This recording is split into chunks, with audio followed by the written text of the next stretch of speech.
I'm going to move the chapter 19, F distribution, F test. This formula is very important. This test is very important for exams of BSC Statistics Part 2. Degree of freedom is here, N1 minus 1, and B2 is the N2 minus 1. Next, properties of distributions are very important. Next step is here, assumptions. Now, at page number 27, this table of F distribution is also very important. The next step is here, these formulas at page number 23 are very important for confidence interval of F distribution. And next step is here. And now, next step is here.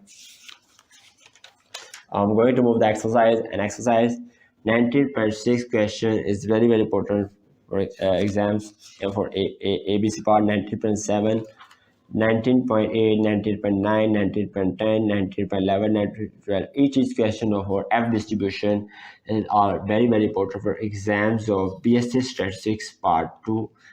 Now I'm going to move the next chapter, chapter 20, analysis of variance.